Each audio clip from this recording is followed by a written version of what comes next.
las señales del mercado, los personajes claves del mundo empresarial y todo lo que quieres saber en el ámbito de los negocios con José Tomás Santamaría, director del Diario Financiero, en la 100.1, esto es DF en Infinita. Una presentación de con el mejor plan para tus planes, Colmena está contigo y Europcar Tattersall, tu solución en movilidad.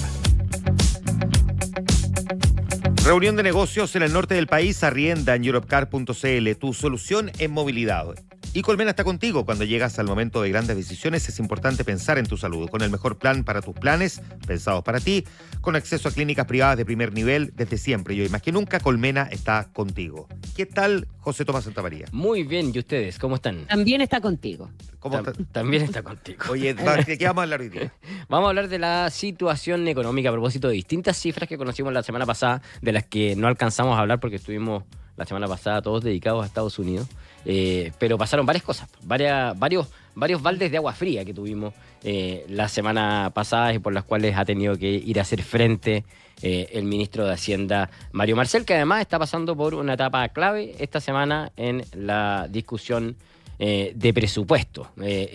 Han sido días duros porque han sido cifras que él mismo ha calificado de decepcionante. Me refiero a las cifras de crecimiento económico y de inflación, las dos que se conocieron la semana pasada. Y ha sido también duro el debate de presupuesto, que en todo caso siempre, todos los años, es duro, digamos, ¿ya? No obstante, al ministro se le ve ahí como en la lucha, digamos, y de hecho han salido varios exministros a apoyarlo. El exministro Manuel Marfán y Andrés Velasco, de hecho, han sido algunos de los que la semana pasada salieron a apoyar el ministro, dado los malos resultados económicos que se conocieron la semana, una semana que fue para muchos calificada como una semana negra.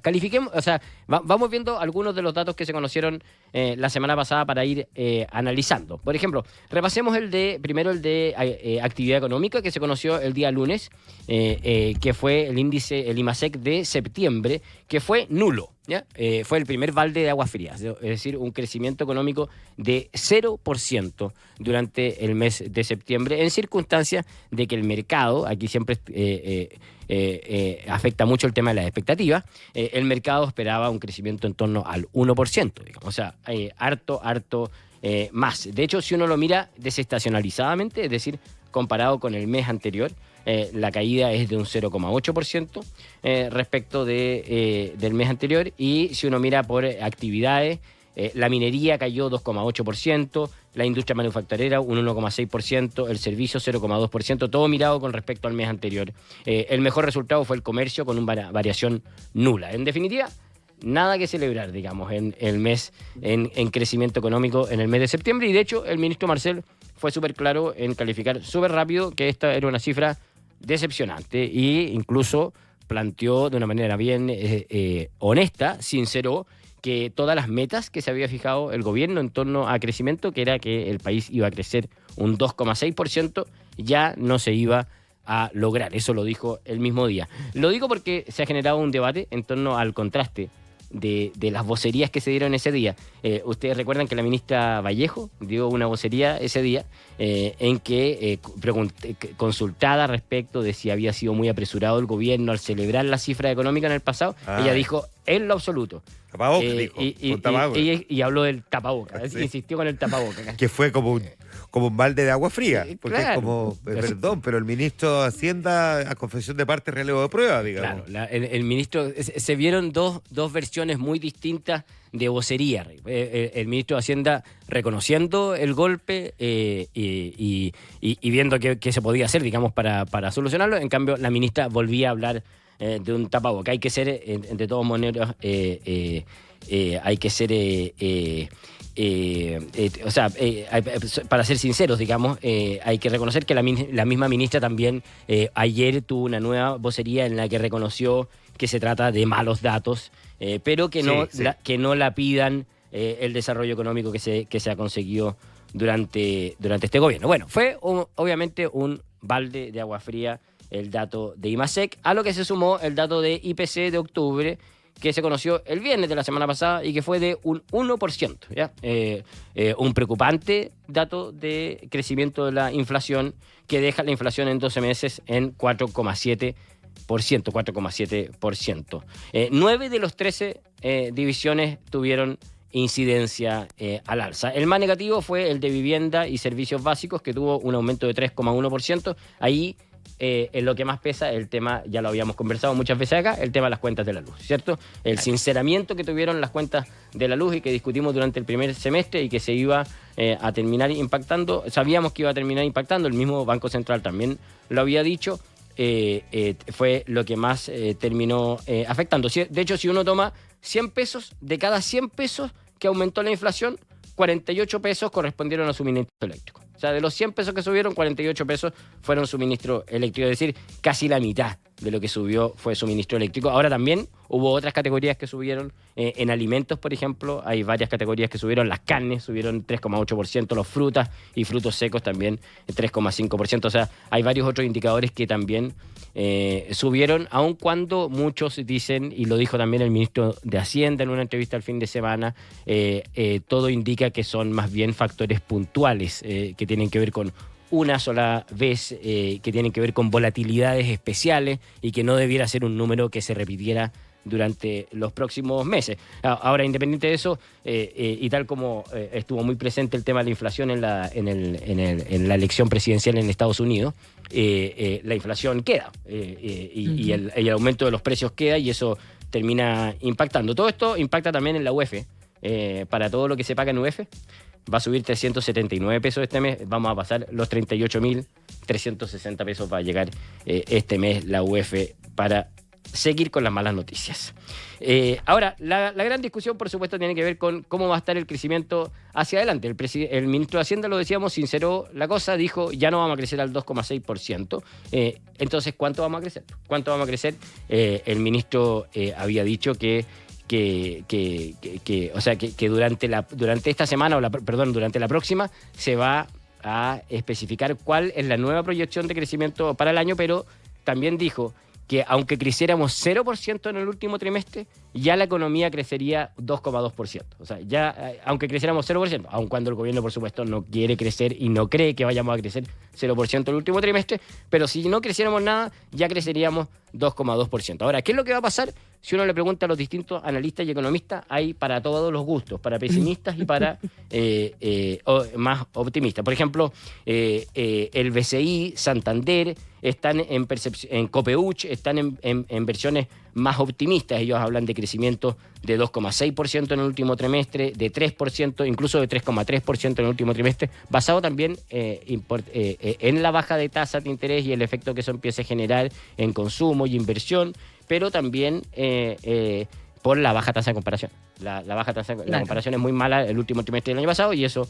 también afecta. Ahora, hay otros que tienen visiones más negativas, como Alejandro Fernández de Géminis, que ve un 1,5%, el vice ve un 1,9%. En fin, hay para todos los gustos, para más pesimista o más optimista de lo que vaya a pasar el último trimestre. Ahora, si lo combinamos con el IPC, ahí probablemente los pesimistas se llevan un poquito más porque lo que yo veía es que más o menos el consenso apunta a que podemos crecer un poco más, que el último trimestre no va a ser tan malo en eso, o el del que estamos hablando, claro, pero sí que el IPC va a subir más. El IPC va a seguir subiendo, no a los niveles que subió en octubre, no, claro, pero probablemente debiera ser 0,1, 0,2 durante los meses de octubre, de noviembre y diciembre, y por lo tanto el IPC debiera cerrar el año entre 4,6 y 4,8%, lo que de todas maneras está bien lejos del rango meta del Banco Central, ¿cierto? Y además recordemos que viene otro aumento de las cuentas de la luz en enero, que sería la segunda patita, digamos, o la tercera patita del aumento de este sinceramiento de precios de las cuentas de la luz. Obviamente que la discusión más de fondo tiene que ver por qué no crecemos más. El ministro de Hacienda se ha hecho cargo de eso, ha dicho que aquí hay factores internacionales que tienen que ver con las tasas, que hay un freno de mano puesto en la economía y que eso de todas maneras en algún momento impacta, pero también hay un tema de decisiones de inversión. Él ha dicho, lo que muestran los datos es que las empresas están prefiriendo ahorrar que reinvertir. ¿Ya? Que ahorrar que reinvertir, que es un tema bien de fondo y que muchas veces lo hemos discutido en esta mesa también, de por qué se dan situaciones como esa y cómo se podría apostar a mejorar eso. Hay distintas lecturas. También veía una entrevista al exministro Andrés Velasco que decía justamente este país ha perdido su capacidad de crecer, y él justificaba esto más que nada en el tema político, en el tema del sistema político y la incapacidad que hemos tenido de llegar a grandes acuerdos. Ahora, además, si uno va mirando en esa línea, la verdad es que optimismo no hay por dónde encontrarle. En cuanto al sistema político, dice. Claro. Se ve difícil porque efectivamente, y lo decía él mismo, probablemente lo que vamos a ver acá es que en el próximo gobierno no tendría eso por qué cambiar. Digamos, no tendría eso por qué cambiar. Hace poco celebrábamos, o sea, no celebrábamos, conmemorábamos, digamos, de que la reforma de pensiones, por ejemplo, ya lleva 2 años en el Congreso, la que ingresó este gobierno. Un orgullo nacional. Deberíamos 2 ponerlo años, en vez del huemul. Sí. Y ahí está, digamos, con dificultades de llegar a algún tipo de acuerdo, y lo mencionaba, de hecho, el exministro Velasco como una de las razones. ¿Cuántos años llevamos? O sea, 2 años de este proyecto que está presentado, pero llevamos 10 años discutiendo el proyecto. Tenemos, mientras tanto, la discusión de la ley de presupuesto. Tenemos la ley de presupuesto que está en días claves. El ministro, de todos modos, se anotó un acuerdo. La semana pasada, el viernes a las 4 de la mañana, logró firmarse un acuerdo que permitió que esto saliera de la Comisión Especial Mixta, que es la primera etapa, ¿ya? Y que es un acuerdo que con la oposición, que implicó un recorte de gasto de $600 millones, ¿ya? Que es una buena noticia, mayor austeridad para el Estado, y que fue celebrado y que permite que la expansión del sector público no sea de 2,7% como estaba estipulado al principio, sino que sea de 2%. Y varias otras cosas que se acordaron ahí en ese acuerdo que permitió salir de ahí. Ahora viene la Cámara de Diputados, luego que tiene que despacharse esta semana, viene el Senado y luego comisión mixta para que quede totalmente despachada la ley de presupuesto. Y hay varias partidas que están viviendo conflictos y defensa, o problemas. Ustedes lo hablaban recién con la ministra de Defensa a propósito de los problemas que tienen las partidas de defensa, pero también hay problemas en otros sectores estratégicos como del sector público, como salud, educación, cultura, transporte, que el ministro Marcel ya está desplegando todo su esfuerzo para llegar a entendimiento con distintos sectores de la Cámara de Diputados para así ir reponiendo partidas que fueron rechazadas durante la discusión en la Comisión Especial. Ya, esa...